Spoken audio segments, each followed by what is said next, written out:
ಮೊಲ ಮತ್ತು ಆಮೆ ಕತೆ ಕೇಳಿದ್ಯಾ? ಏನಿತ್ತು, ಮೊಲ ಮತ್ತು ಆಮೆದು ರೇಸ್ ಆಗತ್ತೆ.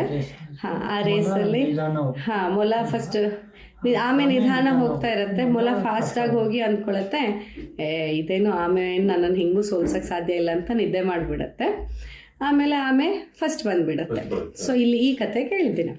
ಆದರೆ ಅದಾದಮೇಲೆ ಏನಾಗುತ್ತೆ, ಮೊಲಕ್ಕೆ ಅದೊಂದು ಗಿಲ್ಟ್ ಇರುತ್ತೆ, ಸುಮ್ಮನೆ ಸೋತ್ಬಿಟ್ನಲ್ಲ, ಅದು ಈ ಮೊಲದ ಹತ್ರ ಸೋತ್ಬಿಟ್ನಲ್ಲ ನಾನು. ಮತ್ತೆ ಹೋಗಿ ಆಮೇಲೆ ಕಳೆಯುತ್ತೆ, ಇನ್ನೊಂದು ಸತಿ ರೇಸ್ ಮಾಡೋಣ ಬರ್ತೀಯಾ ಅಂತ. ಆವಾಗ ಹೇಳುತ್ತೆ ಆಯಿತು ಅಂತ. ಆದರೆ ಈ ಸತಿ ಏನು ಮಾಡುತ್ತೆ, ಮೊಲ ನಿದ್ದೆ ಮಾಡಲ್ಲ, ಮಧ್ಯದಲ್ಲಿ ರೇಸ್ ಸ್ಟಾರ್ಟ್ ಮಾಡುತ್ತೆ, ಸಟ್ ಅಂತ ಓಡ್ಬಿಡುತ್ತೆ, ಗೆದ್ದು ಬಿಡತ್ತೆ.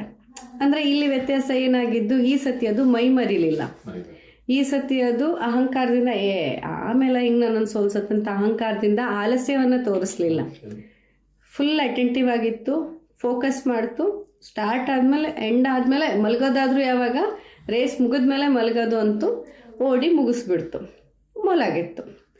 ಆಮೇಲೆ ಮತ್ತೊಂದು ಸ್ವಲ್ಪ ದಿನ ಆದಮೇಲೆ ಆಮೆ ಯೋಚನೆ ಮಾಡ್ತಾ ಇತ್ತು, ನಾನು ಸೋತ್ಬಿಟ್ನಲ್ಲ, ಯಾಕಂದರೆ ಇಷ್ಟೆಲ್ಲ ವರ್ಷದಿಂದ ಕಥೆಯಲ್ಲಿ ಆಮೆಗೆತ್ತು ಅಂತ ಆಗಿ ಈಗ ಸೋತ್ಬಿಟ್ಟಲ್ಲ ಅಂತ ಆಮೆ ಮತ್ತೆ ಹೋಗಿ ಕೇಳ್ತು ಮೊಲಕ್ಕೆ, ಇನ್ನೊಮ್ಮೆ ರೇಸ್ ಮಾಡೋಣ ಬರ್ತೀಯಾ ಅಂತ.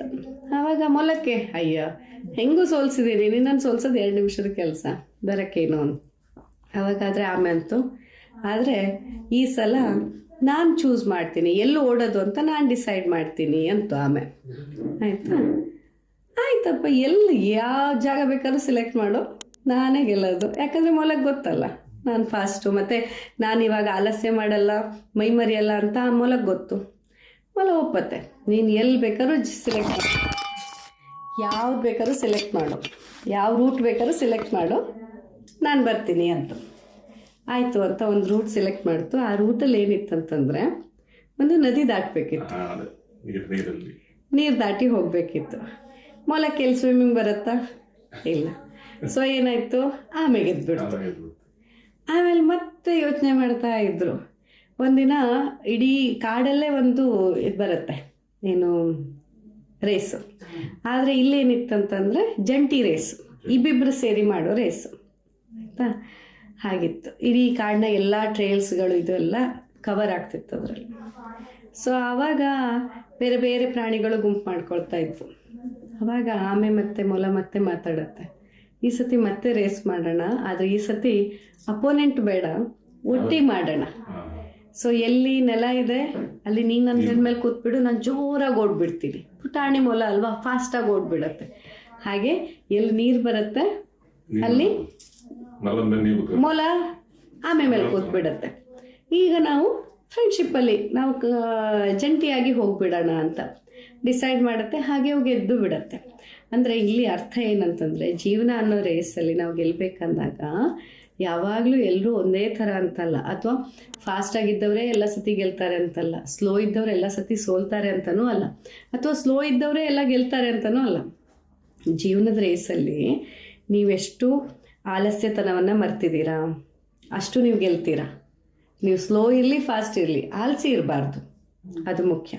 ಎರಡನೇದು ಅಟೆಂಟಿವ್ನೆಸ್, ಫೋಕಸ್ ಇರಬೇಕು. ಈಗ ನಿಮ್ಗೆ ಆರೋಗ್ಯ ಇದೆಯಾ ಇಲ್ವಾ, ಏನಿದೆಯೋ ಇಲ್ವೋ, ಆದರೆ ನಿಮ್ಮ ಫೋಕಸ್ ಕರೆಕ್ಟಾಗಿರಬೇಕು. ನಾನು ಸರಿ ಹೋಗಬೇಕು, ನಾನು ಸರಿ ಆಗ್ತೀನಿ ಅನ್ನೋ ಫೋಕಸನ್ನು ನೀವು ಮರಿಬಾರ್ದು. ಮರೆತರೆ ಹೇಗೆ ಮೊಲ ಫಸ್ಟ್ ಟೈಮ್ ಸೋತ್ಬಿಟ್ಟಿತ್ತಲ್ವ, ಹಂಗೆ ನಾವು ಸೋತ್ಬಿಡ್ತೀವಿ. ಹಾಗೆಯೇ ಎರಡನೇದಾಗಿ ನಮ್ಮ ಸ್ಟ್ರೆಂಗ್ತ್ ನಮಗೆ ಗೊತ್ತಿರಬೇಕು. ಪ್ರತಿಯೊಬ್ಬರಿಗೂ ಅವರದ್ದೇ ಆದ ಸ್ಟ್ರೆಂಗ್ತ್ ಇರುತ್ತೆ. ಹೇಗೆ ಹಕ್ಕಿಗೆ ಹಾರೋದು ಅದರ ಸ್ಟ್ರೆಂಗ್ತು, ಮೀನಿಗೆ ಈಜೋದು ಅದರ ಸ್ಟ್ರೆಂಗ್ತು, ಚಿರತೆಗೆ ಓಡೋದು ಅದರ ಸ್ಟ್ರೆಂಗ್ತ್, ಹಾಗೆ ನಮಗೂ ನಮ್ಮದೇ ಆದ ಸ್ಟ್ರೆಂಗ್ತ್ ಇರುತ್ತೆ. ಆ ಸ್ಟ್ರೆಂಗ್ತನ್ನು ಮರಿಬಾರ್ದು ನಾವು. ಆ್ಯಂಡ್ ನಾವು ಯಾವತ್ತೂ ನಮ್ಮ ರೇಸ್ ಅನ್ನೋದು ನಮ್ಮ ಸ್ಟ್ರೆಂಗ್ತನ್ನು ಇನ್ನಷ್ಟು ಜಾಸ್ತಿ ಮಾಡ್ತಾ ಹೋಗುವಂಥದ್ದಾಗಿರಬೇಕು. ಹೊರತಾಗಿ ಈಗ ನಾಳೆ ಏನಾದರೂ ಬಂದುಬಿಟ್ಟು ಒಂದು ಹಕ್ಕಿ ನಾನು ಈಜಕ್ಕಾಗಿಲ್ಲ ಅಂತ ಡಿಪ್ರೆಷನ್ನಿಗೆ ಹೋದರೆ ನಾನು ಏನು ಮಾತ್ರೆ ಕೊಡಲಿ ಹೇಳಿ ನೀನು? ಹಕ್ಕಿ ನಾಳೆ ನನ್ನ ಕ್ಲಿನಿಕ್ಕಿಗೆ ಬಂದು, ಅಥವಾ ಮೀನು ನನ್ನ ಕ್ಲಿನಿಕ್ಕಿಗೆ ಬಂದು, ಮೇಡಮ್ ನಾನು ತುಂಬ ಡಿಪ್ರೆಷನಲ್ಲಿದ್ದೀನಿ ಅಂದರೆ, ಏನಾಯ್ತಮ್ಮ?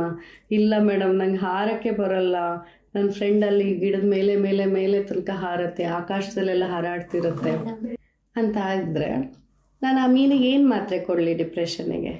ಏನೂ ಕೊಡಲ್ಲ. ಬದಲಿಗೆ ಮೀನಿಗೆ ಬುದ್ಧಿ ಹೇಳ್ತೀನಿ, ಇಲ್ಲಮ್ಮ ನೀನು ಹಾರೋದೆಲ್ಲ ಕಲಿಯೋದು ಬೇಕಾಗಲ್ಲ, ನೀನು ಕಲಿಯೋದು ಬೇಡ, ಏನು ಸ್ವಿಮ್ ಮಾಡ್ತಿದ್ಯಾ, ಚೆನ್ನಾಗಿ ಮಾಡ್ಕೊಂಡಿದೀಯಾ, ನಿನ್ನೂ ನೀರಿನ ಲೋಕದಲ್ಲಿ ನೀನು ಚೆನ್ನಾಗಿದ್ಬಿಡು ಅಂತ. ಹಾಗೆ ನಾವೂ ಅಷ್ಟೇ, ನಮ್ಮ ಪರಿಧಿ ನಮಗೆ ಗೊತ್ತಿರಬೇಕು, ನಮ್ಮ ಸ್ಟ್ರೆಂಗ್ತ್ ನಮಗೆ ಗೊತ್ತಿರಬೇಕು. ಆ್ಯಂಡ್ ಯಾವುದೇ ಕಾರಣಕ್ಕೂ ನಾವು ಆಲಸಿ ಆಗಬಾರ್ದು. ಇಷ್ಟಾಗ್ಬಿಟ್ರೆ ಜೀವನದಲ್ಲಿ ನಮ್ಮನ್ನು ಯಾರೂ ಸೋಲ್ಸೋಕ್ಕೆ ಸಾಧ್ಯ ಇಲ್ಲ. ರೋಗನೂ ನಮ್ಮನ್ನು ಸೋಲ್ಸೋಕ್ಕಾಗಲ್ಲ.